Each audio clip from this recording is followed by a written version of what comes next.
Sir जय Hind. Brigadier Vinod Dutta sir, जय हिंद। बहुत बहुत शुक्रिया समय देने के लिए। Thank you sir.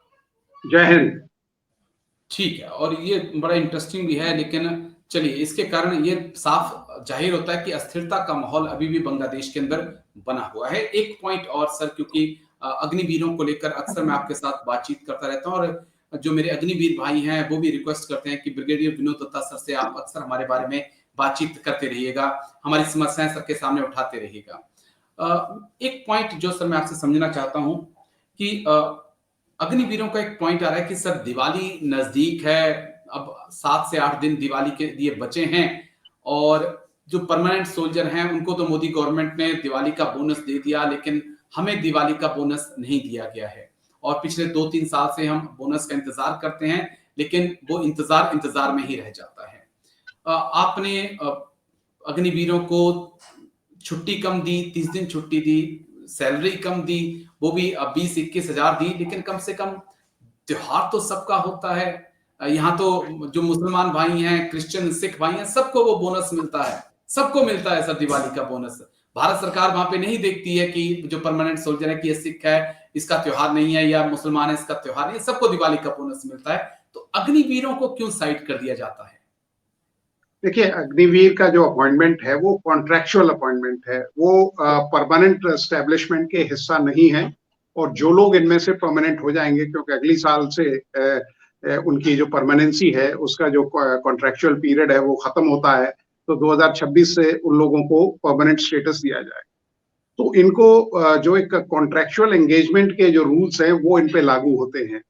तो सरकार, देखिए, बोनस का कोई प्रावधान वैसे सेना में नहीं है, क्योंकि आपने देखा होगा, आपने भी सेना में सेवाएं दी हैं, तो कोई बोनस इस तरह से कभी नहीं मिलता था। वहां आपको बतौर डीए या जो इस तरह की चीजें हैं उसमें इसको दिया जा सकता था। लेकिन हाँ, अग्निवीरों जो बात है वो बिल्कुल मैं उनसे सहमत हूँ कि त्योहार सबके लिए है, महंगाई सब जगह बढ़ रही है, तो इनके लिए कोई इस तरह का इंसेंटिव सरकार दे सकती थी, क्योंकि जिससे इनका जो मनोबल है वो बढ़ता।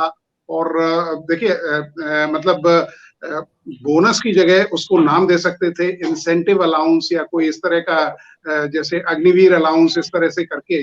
लेकिन सरकार को ये मतलब स्टेप लेना चाहिए था, क्योंकि अभी आप देखिए, सारी सेंट्रल और स्टेट गवर्नमेंट्स ने, तकरीबन ज्यादातर स्टेट गवर्नमेंट्स ने बोनस का, सॉरी, डीए का अनाउंसमेंट किया है।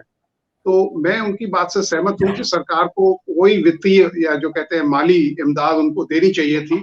उसका नाम कुछ हो सकता है। अगर आप एमएलए या एमपीज की सैलरी देखें, अभी रिवाइज हुई है कई स्टेट्स में, अब वहां उन्होंने सैलरी तो 35,000 कर दी है, ठीक है, और अलाउंसेस इतने बढ़ा दिए हैं कि जाके उसका पैकेज करीब 3 लाख के ऊपर पड़ता है। तो ये केवल अपने लिए रूल्स और रेगुलेशंस बताते हैं जिससे उनको टैक्स ना देना पड़े। तो अग्निवीर जो, देखिए, देश के सबसे बड़े रक्षक हैं, जो देश का सबसे मतलब बेहतरीन ऑर्गेनाइजेशन है, जो हर देश की मतलब कहते हैं क्रिटिकल सिचुएशन या कोई आपदा हो या कोई एक्सटर्नल एग्रेशन हो, हमेशा सेना तैयार रहती है। तो मतलब उनका कहना ठीक है, उनको कुछ ना कुछ इंसेंटिव इस तरह का देना चाहिए। बिल्कुल, क्योंकि हम प्राइवेट सेक्टर में भी, मैंने जॉब की रिटायरमेंट आने के बाद, तो कई दिवालियां निकली, लेकिन वहां पर भी दिवाली पे कुछ ना कुछ दिया जाता है। और वो एक अग्निवीर से लेकर मतलब एक जो जिसने 1 महीना हुआ ज्वाइन किए हुए, या जिसको 4 साल 10 साल हो गए, सबको कुछ ना कुछ दिवाली पर दिया जाता है। तो ये अनदेखापन थोड़ा अच्छा नहीं लगता। बस एक आखिरी पॉइंट, क्योंकि आपकी तमाम सीनियर जो सर्विंग अफसर्स हैं उनके साथ बातचीत होती रहती है, 2026 दूर नहीं है, अब 1 साल का वक्त बचा है। 1 साल के बाद हमारा फर्स्ट बैच अग्निवीर का आउट हो जाएगा। कुछ चेंजेस होता हुआ देख रहे हैं सर आप, कि कम से कम 60 दिन छुट्टी कर दी जाए, या अग्निवीरों की सैलरी में बढ़ोतरी की जाए, या 50% को पक्का किया जाए? एक खामोशी सी है, सरकार में भी खामोशी है, और जो हमारे टॉप जनरल्स हैं वो भी इस मुद्दे पर बात नहीं करते हैं। सर्विंग की बात कर रहा हूं। देखिए, बिल्कुल आपने ठीक कहा। देखिए, अगर कॉन्ट्रेक्चुअल एंगेजमेंट भी है, जैसे शॉर्ट सर्विस कमीशन ऑफिसर्स होते हैं, तो वो भी एक कॉन्ट्रेक्चुअल एग्रीमेंट है, लेकिन वहां उनको सब बराबर छुट्टी दी जाती है, बराबर की सैलरी है, बराबर के पर्क्स एंड प्रिविलेजेस हैं। तो यहाँ भी इनको इसी तरह का दर्जा देना चाहिए, क्योंकि देखिए, सैनिक की जो जॉब है, ये कोई जॉब नहीं है, इट इज इन्वॉल्वमेंट, ये 24/7 एंगेजमेंट है। आप ये नहीं कह सकते कि साहब आज दिवाली है तो मैं ऑपरेशंस में नहीं जाऊंगा, या आज इतवार है तो मैं ये काम नहीं करूंगा। तो सरकार को चाहिए, अंग्रेजों ने जब ये चीजें लागू की थी, इसीलिए एक सैनिक को, चाहे वो ऑफिसर हो, चाहे जूनियर कमीशन ऑफिसर हो या अदर रैंक हो, सबको मतलब 60 दिन की छुट्टी एनुअल लीव, और ऑफिसर्स को 20 दिन, और जवानों को तो बल्कि 30 दिन कैजुअल लीव का प्रावधान है। तो ये प्रावधान इनके लिए भी लागू होना चाहिए, क्योंकि इतनी विषम स्थितियों में ये नौकरी करते हैं। तो उनको चाहिए कि भाई जाके जब तक सैनिक को रेस्ट एंड रीफिट नहीं मिलेगा, तब तक वो अपना बेस्ट नहीं दे सकता।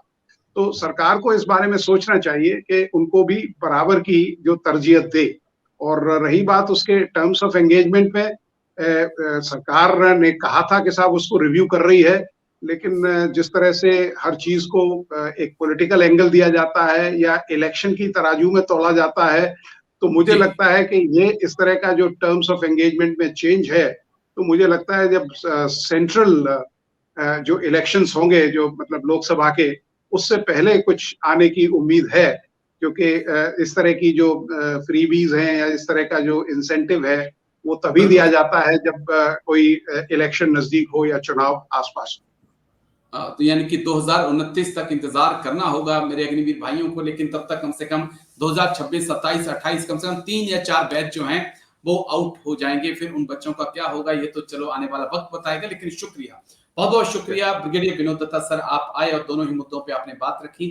थैंक यू सर, जय Hind, take care sir, thank you sir, जय हिंद।